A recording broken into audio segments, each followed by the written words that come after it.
The National Resistance Movement was founded as a liberation movement that waged a guerrilla war through its rebel wing, the National Resistance Army, that toppled President Tokelo Lutwa's government in 1986.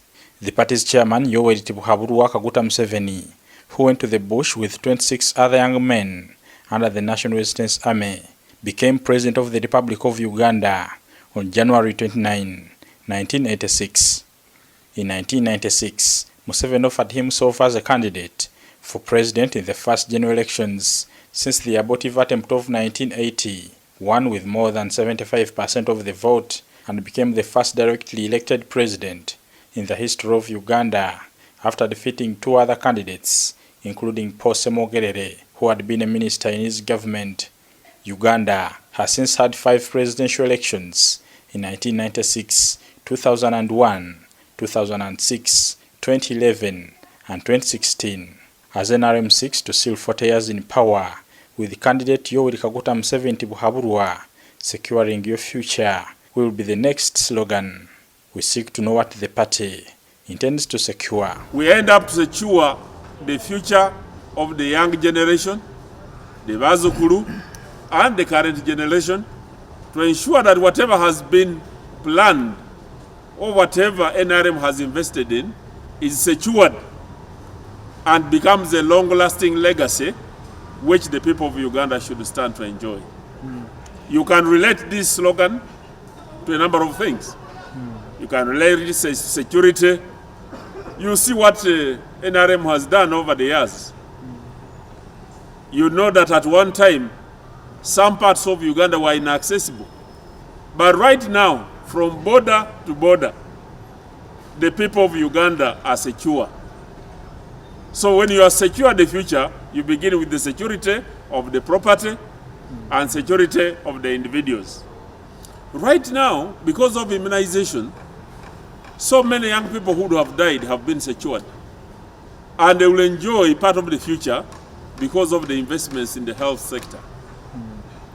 Look at education. There are many young people who wouldn't have seen and enjoyed this country without education. But with the advent of UPE and USE, the number of girls graduating has gone up. The number of people who should have stayed out of school have been in school and graduated. And this is securing the future. The head of communications at the NRM party, Emmanuel Dombo, says the party's ability to understand Uganda's problems with solutions explains their strength since 1986. If the diagnosis of a disease is not proper, the treatment will be wrong. What NRM did right was to diagnose Uganda's problem and prescribe the medicine, and the people of Uganda accepted. That's why over time, NRM has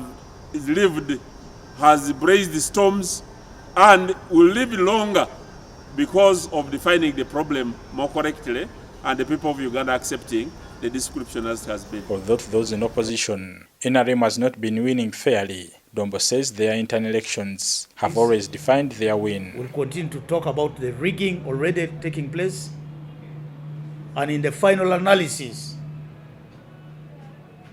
we think we can fight that rigging. That has already taken place, and we will reject the outcome of such an election. But right now, the NRM has already 7 members of parliament who have been elected unopposed. How did the NRM rig when other parties even failed to raise candidates? So for us, the rigging hasn't been there. At times, the organized elections have fallen short of some standards, as the courts have observed. But because the steady progress and continuous improvement, we believe these elections should be better than what happened in the previous elections. NRM is going not to win this election. NRM is going to sweep this election. NRM is excessively dominant. They already have more than 500 candidates selected for member of parliament. They have a candidate in practically every single constituency of Uganda. Not only that, in many constituencies, they have independents allied to NRM who are running. So it's really NRM running against itself. So, what could be the campaign strategies in the face of a global pandemic. NRM has already demonstrated during the national conference that we can talk and reach our people without gathering in many rallies that would subject our people to risk.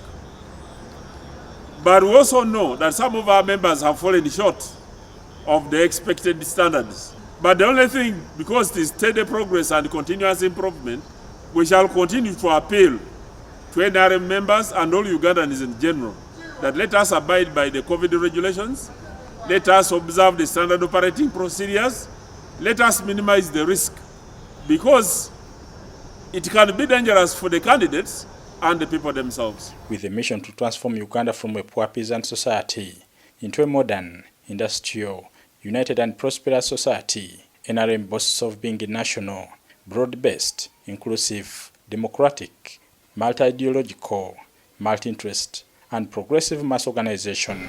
In long term, NRM needs to develop systems and leadership so that people vote it not because of an individual but because of it as a brand. In which case, Museveni's continued to stay at the helm of NRM itself creates a risk that tomorrow there may be no such strong person to replace him who can command national attention and win an election. So he's both an asset and a liability in that sense. He's an asset in the short term, he's a liability strategically. The only guarantee which secures the future is through building the necessary institutional framework. You build the judiciary, build the party, ensure regular elections, and ensure that you elect qualitative leaders.